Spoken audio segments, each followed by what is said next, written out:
SRK Raju in particular.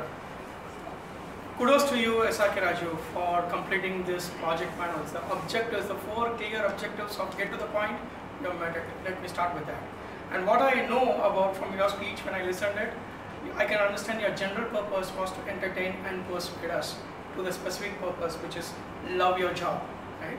And one of the ways of persuasion is to repeat, and emphasize, which you beautifully did in your story. You are a natural, entertaining speaker with a lot of humor sprinkled. What I recollect my friend in college, what we call as Punch Master Parameswaram.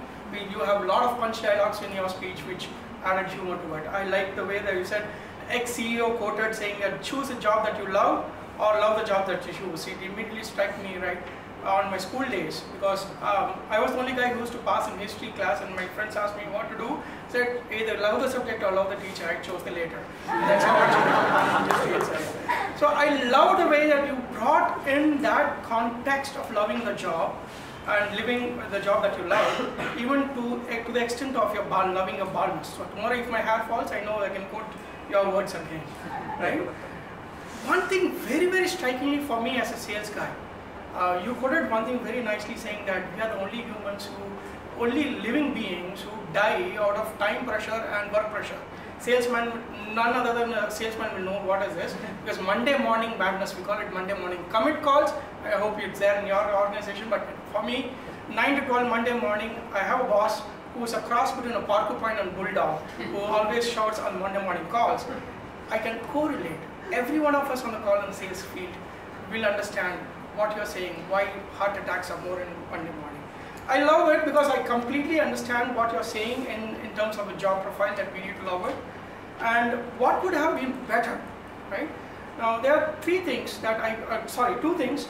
The first thing is, there were 3 places where you try to correlate loving your wife with loving your job.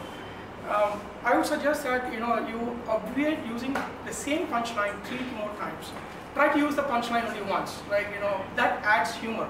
The more and more times you use the same kind of punch humor, it's going to deflate the entire specific purpose. So at one point in time, I started thinking, are you talking about loving your wife or loving a job, right? So avoid that. And I felt your conclusion was slightly abruptive because you were running short of time. You gave 3 suggestions to overcome the autoimmune disorder. Be critical, don't be critical, express gratitude, and third, something which I couldn't capture. I would suggest if you had practiced it, you would have completed it, and the conclusion would have been much better. Overall, this was a great speech to listen to, and I learned a lot. I'm going to tell my boss, Monday morning, don't give me heart attacks.